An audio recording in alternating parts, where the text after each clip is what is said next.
Okay. It's probably happened to you. Your mom tells you to put on sunscreen, and you reluctantly agree, because even if you really, really don't want to, you know it'll protect you from things like skin cancer and further skin damage. I myself put on sunscreen daily, because I play tennis, and I'm always outside. But is there a chance that your mother's wrong, and the SPF 50 sunscreen you're using is actually bad for you? Let's find out.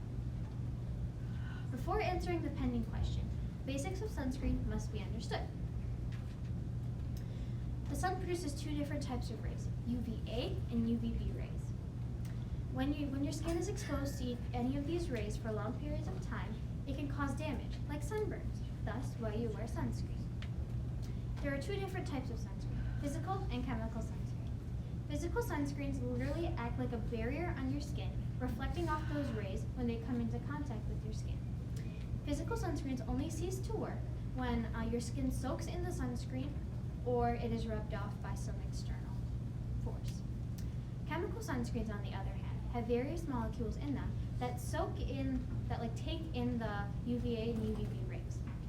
They work kind of like a balloon being filled up with air, and when they reach maximum capacity, they burst, sending the rays back into the atmosphere where they can no longer harm you. You remember that number on your sunscreen bottle? That's the SPF, or sun protection factor, of the sunscreen. That's the measurement of the UVB protection that the sunscreen provides. Now you may think that an SPF 30 sunscreen gives you double the protection of an SPF 15 sunscreen, but that's actually not true. There is no consistent correlation between the SPF of the sunscreen and the protection increase it provides. As you can see on the graph, the higher you go up the SPF scale, the less protection increase it offers. Based on this, we are starting to suspect that higher SPF sunscreens are not as good as they seem. In fact, we can come to the firm conclusion that they're not as good as they seem by looking at the cost of the sunscreen and the skin damage they inflict. Higher SPF sunscreens cost significantly more than lower SPF sunscreens, but as I said before, there is not a consistent change between the protection it offers, therefore higher SPF sunscreens are not a good buy. Secondly, commercially manufactured higher SPF sunscreens have to add additional chemicals in the sunscreen to give it that higher SPF. When your skin takes in the sunscreen, like as I said for the physical sunscreens, you actually intake those extra chemicals, which can cause things like tissue damage and potential hormonal disruption. Now, to counter this, some people try to make homemade sunscreens, but these are not nearly as effective as they have not been subjected to similar testing. Some of the common ingredients in homemade sunscreens are zinc oxide, foundation, coconut oil, and shea butter. These ingredients will be very important in the experimentation later on. So, as I said before, commercially manufactured higher SPF sunscreens are not as good as they seem at all. However, that little bit of higher SPF could mean the difference between having skin cancer or not. Therefore, a balance must be achieved, and this poses a question. What material, if any, when added to an SPF 30 sunscreen, can increase the SPF of the sunscreen while still being affordable and available to the everyday person? I hypothesized that foundation would be the best material because it contains zinc oxide, which has been previously proven to be helpful in this situation. Why not zinc oxide then? This is because zinc oxide does not satisfy the second part of the question about being affordable and available to the average person, while foundation does. My independent variable was the material added to the SPF 30 sunscreen, while my dependent variable was the SPF of the sunscreen with the add-in, or more specifically, the surface area of the sun-sensitive paper that is white. To test this, I took 10 milliliters of a base banana boat SPF 30 sunscreen and added 5 milliliters of whatever added ingredient, with the control having none. I mixed this until fully incorporated and rubbed it onto a standard Ziploc bag. I then added a piece of sun-sensitive paper inside the bag and put it outside for 5 minutes, from 12 o'clock to 12:05, with the temperature being 67 degrees Fahrenheit. I then soaked the sun-sensitive paper in water, thus stopping the chemical reactions occurring to make the sun-sensitive paper work. And for my redesign, I used a mixture of two different types of materials, as sunscreens are a mixture of multiple ingredients. For any details about my testing, please visit my website. So here's the sun-sensitive papers after they have been subjected to experimentation. It's very clear that foundation is the best material. However, I did use a grid method in order to see how much better foundation really was compared to the other materials. The grid method is also shown in my method test again. Here you can see that foundation did significantly better than the rest of the materials, including zinc oxide, which I found surprising. I hypothesized that foundation did this much better because foundation provided both a physical and chemical protection against the sun, as foundation is thicker and includes zinc oxide. But the zinc oxide is in proportion, so there's not too much of it. So all in all, foundation was definitely the best material in this situation. For further experimentation, you could look at different materials, like what about oil or mineral water? What effect do those have? Or even a combination of 3 ingredients instead of just 2 or 1. Now there are a few external factors that could have influenced my data, like imprecise measurements. However, I did take precautions against these, but I do understand that I did not do this in a laboratory setting, and I couldn't control all the variables. So I used a multitude of sources for my research, and I'd just like to thank Mr. Pfeiffer, Ms. Whalen, my parents, and my friends for all the help and support they gave me. You guys should definitely go home and try putting some foundation in your sunscreen, even for you guys. It'll do great things for your skin. Thank you. Great questions. What is foundation made out of? So it's pretty much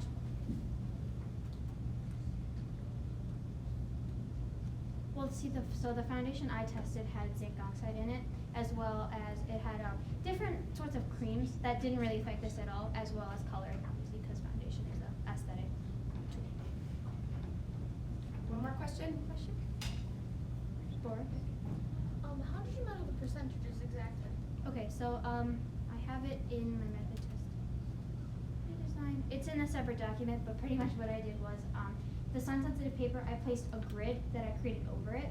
The grid lines created squares of, I think, 0.25 centimeters surface area, and I counted which squares were white and which weren't, and then that's how I was able to figure out the percentage of the paper that was protected. Any other questions?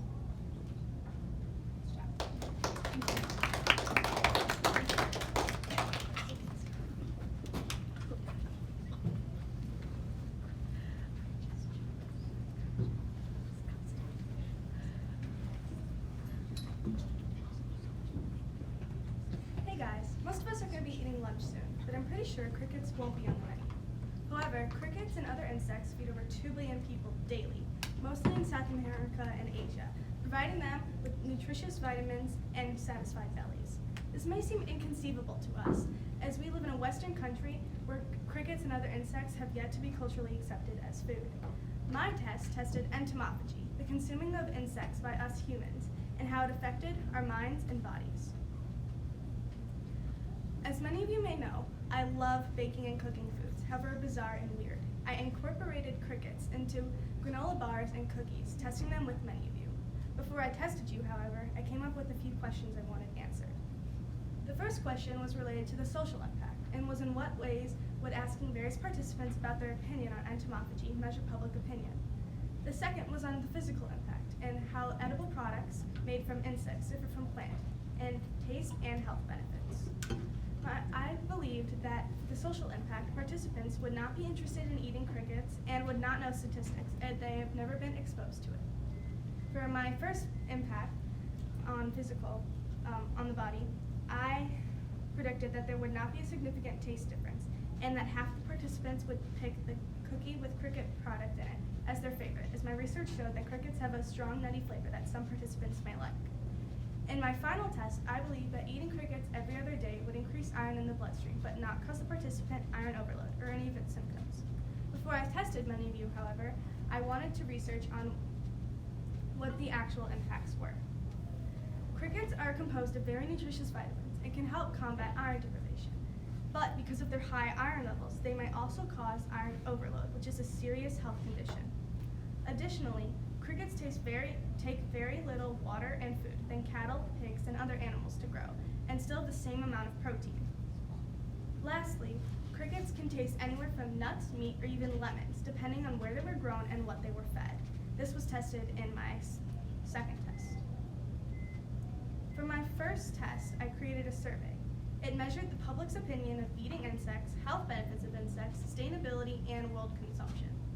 For my next two tests, I differed the flavor in cookies, one with all-purpose and one with cricket powder. I wanted to see if there was a varied or obvious taste, and if the tester was able to identify the insect-based cookie correctly. For my last test, I created granola bars and gave them to 5 participants every other day for 14 days. I wanted to see if there were noticeable health differences, such as abdominal pain or fatigue.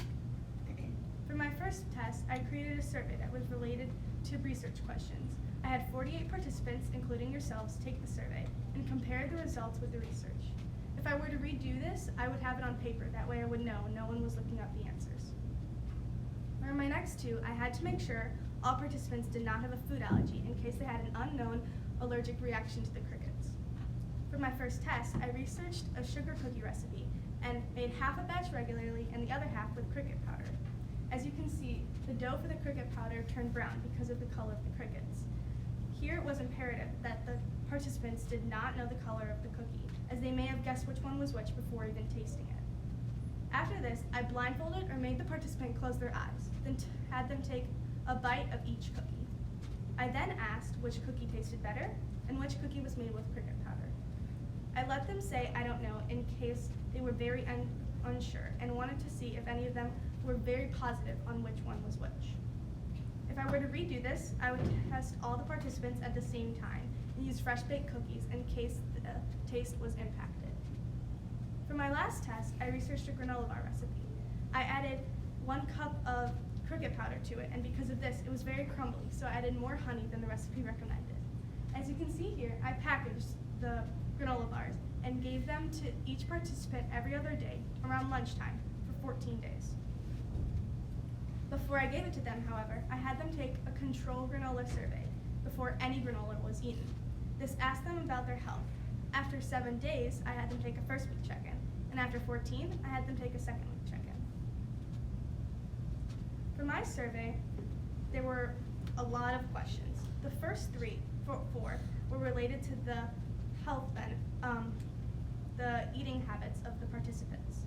They asked if they would consider eating an insect whole, ground up, and even if they knew what entomophagy was. My next 3 were related to the health and world impact. They were mostly based on statistics, as I wanted to see if the participants could guess the correct answer. One trend throughout the test was that many participants were not interested in eating insects. One thing I noticed, though, was that many of them got the world impact and health impact questions correct. For my next test, I presented 10 participants, ages ranging from 8 to 14 years old. 8 of them thought that the control cookie was their favorite cookie, while only 6 of them guessed the cookie with cricket flour correctly. Here it was shown that it did not support my research, as 4 of them either thought the control was cricket or just didn't know. For my last test, I asked if the participants regularly felt fatigue, dizziness, short of breath, or abdominal and joint pain. These are common symptoms of iron overload, and I wanted to see if this would change over the 2 weeks. Additionally, I asked if they considered themselves an athletic person, and if they thought that the granola bars were impacting their athletic abilities, because if they could see something was happening, then obviously something was. One thing to be noted was that in the beginning, 2 people felt daily fatigue, abdominal, and joint pain, but at the end of the test, it was only 1. Additionally, as you can see, the results for the athletic ability impact were varied, so I could not find a clear trend. In conclusion, I asked various participants about their opinion on entomophagy and its sustainability to measure public opinion. I also asked if edible products made from insects differed from plant-based in taste and health benefits. In my first test, I hypothesized that the participants taking the survey would not be interested in eating crickets and would not guess correct statistics. I was partially incorrect, as many of them did not want to eat crickets, but got the statistics correct. In my second test, I hypothesized that there was not going to be a significant taste difference between the cookies, and that half of the participants would like the cricket cookie better. I was partially incorrect again, as there was a significant taste difference, but a little less than half the participants liked the cricket cookie. In my third and final test, I hypothesized that eating crickets every other day for 2 weeks would increase iron, but not show iron overload. This was correct, as the crickets even gave additional positive health benefits to the participants eating them. This is one example of how experimenting with new foods can be beneficial, and that these roast foods can actually help us with our minds and our bodies. Thanks for listening to my presentation. Any questions? Teshi? You said you used sugar cookies. Do you think that a different type of cookie might have affected your results? Yeah, I guess you could do all chocolate cookies or just not a cookie, like even a cake, but I wanted to sugar cookie because they're very plain, so I wanted to see if there was an obvious taste without anything masking the flavor. Hannah? When you were testing for how much, if there was any iron overload, did you consider any other factors other than, the cake itself that could have contributed? Well, I made sure that the participants didn't change their eating habits, as none of them were vegetarians, and also some of them are elite swimmers, but they didn't change that over the course in time. So there obviously could be external factors, but I'm pretty sure the granola was the main one. Very nice. Nice job. Okay. Our third.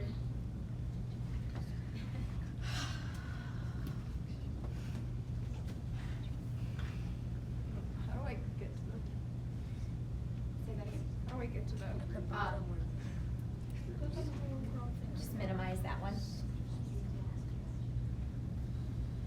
Minimize that one.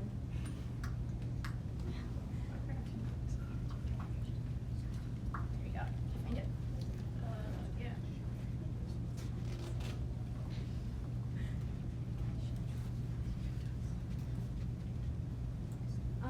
So I tested what different additives affect the spoilage rate of milk.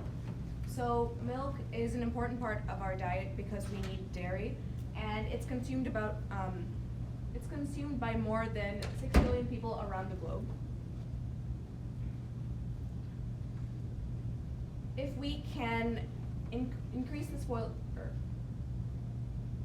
spoilage rate of milk, we can make sure that a lot more people around the globe have access to milk because it's an integral part of many people's diets, especially in third world countries.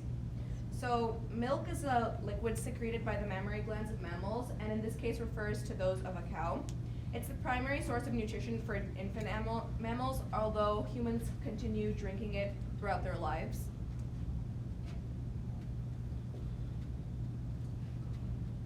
So I researched a lot about the properties of milk, and it goes into a lot, so I don't want to go and explain all of it, but I researched about milk fat and the properties of milk, as well as protein and lactose and how milk is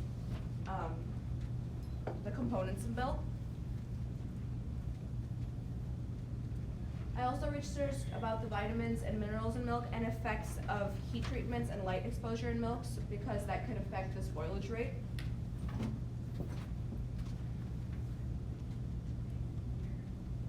I researched also about different types of milk because cow milk is not the only type of milk consumed around the globe. People also drink buffalo milk, goat milk, and almond milk and soy milk. So most milk today is pasteurized, so that's the most common form of stopping the spoilage rate of milk, although it's not very, people don't really think of that as a way of stopping the spoilage rate of milk. So what happens is heat is exposed to milk, commonly 15 seconds at 72 degrees, so that's the standard for pasteurization. So it's exposed to kill pathogenic bacteria. It, however, doesn't kill all of it, and the remainders are eventually the things that cause milk to spoil. I also researched about salt and sugar, since those are the additives. I was researching on a website how to stop the spoilage of food, and I realized that salt and sugar can stop the spoilage rate of meat, but meat is also high in protein as well as milk is too, so I sort of made a correlation and decided to try salt and sugar with milk.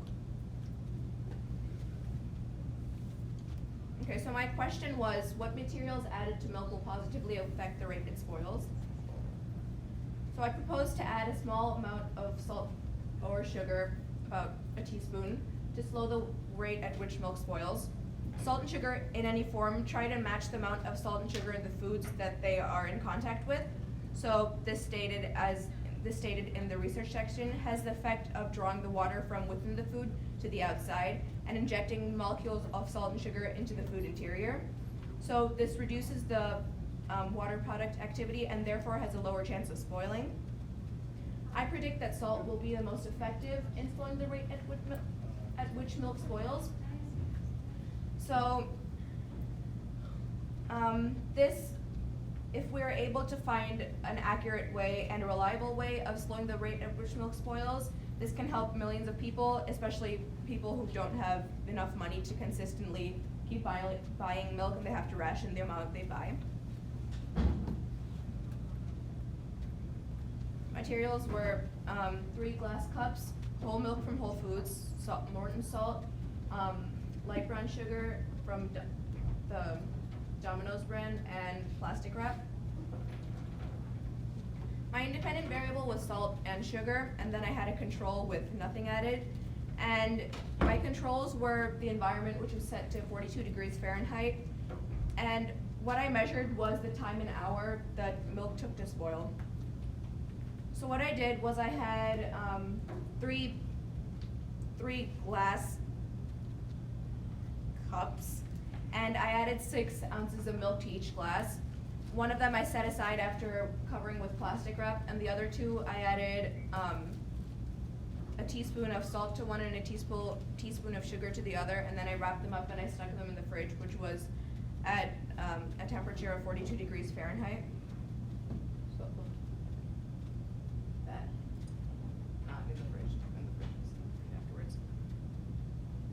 So if I had the opportunity to redo this experiment, I would try with different types of milk, as mentioned previously, like 1%, 2%. I just tried with whole milk first because it is doesn't have anything done to it, so it would probably be the most accurate in terms of results.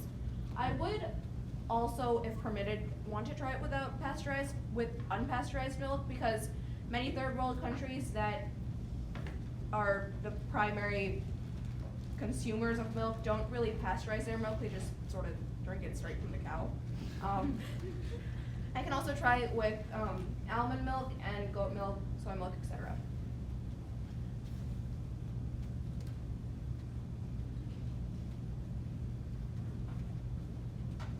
So I observed that the milk really started spoiling after about a week and a half-ish, because that generally is the amount of time that milk takes to spoil. I was correct because the plain milk did start spoiling the fastest, and the salt and sugar were pretty close, but the salt did decrease the spoilage more.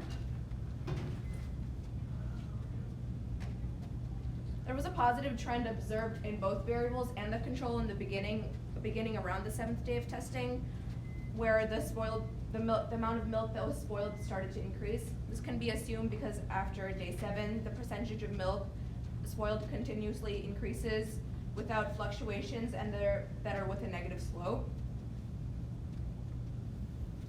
It is important, however, to note that although controlled in the sense that all 3 glasses received the same treatment, this might have been faulty because the fridge was open multiple times and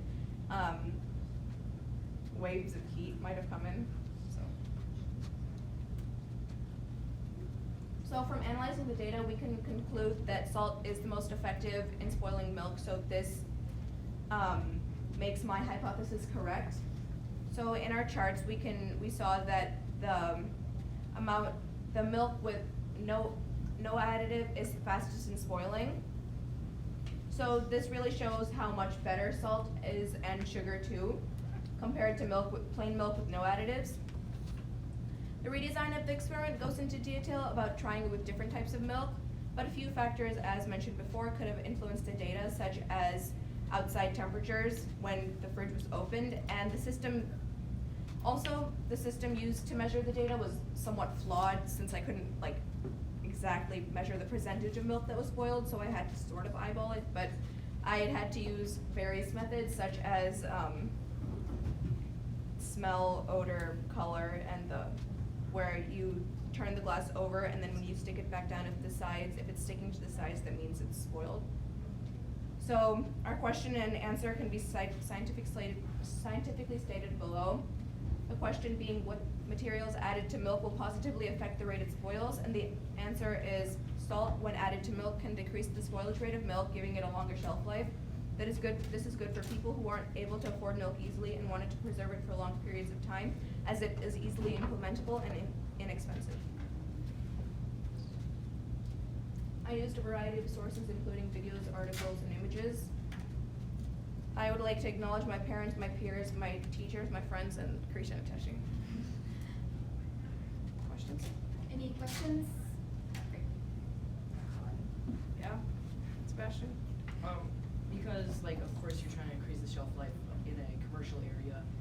Did you test the taste not after spoilage but before?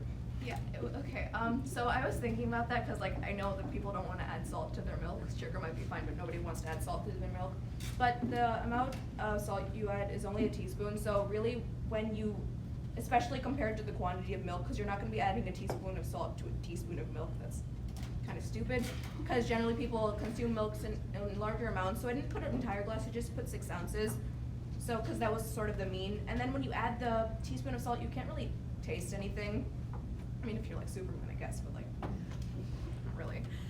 Yeah, Anna? Did you ever see if all these commercial countries that you were Commercial or third world?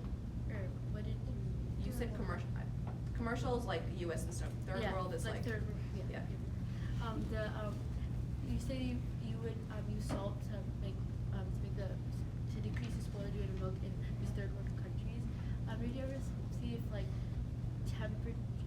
temperature affected how these factors decrease the Right, that's what I wanted to see. I wanted to try it without refrigeration first, but that would it would increase them all exponentially. So that way it would be harder for me to really measure the differences. So I put it in the refrigerator to like slow the spoilage down. I'm hoping that without the refrigerator it'll still be the same, but I don't really know. One more question. So in your Yeah. so in your data you mentioned a lot of percentages.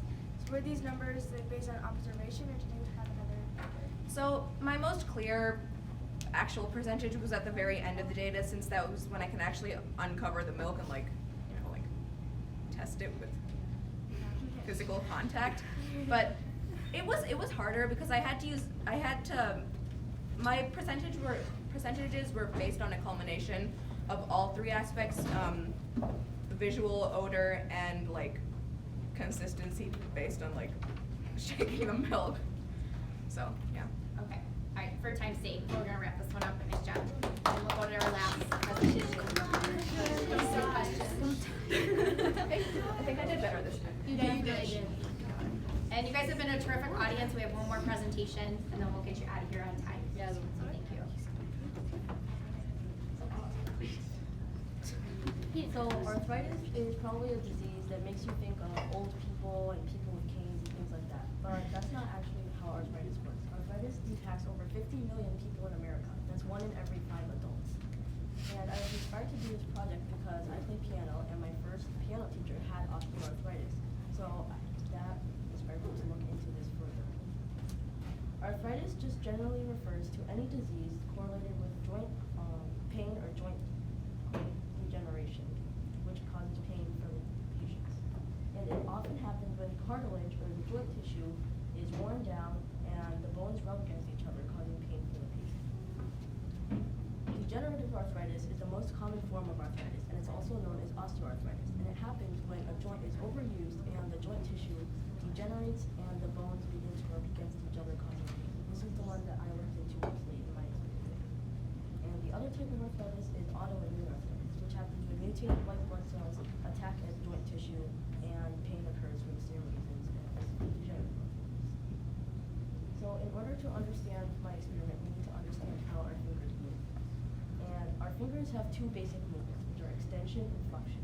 Extension is correlated with reaching for something, and flexion is correlated with gripping something. And another important term you need to know is DIP and PIP.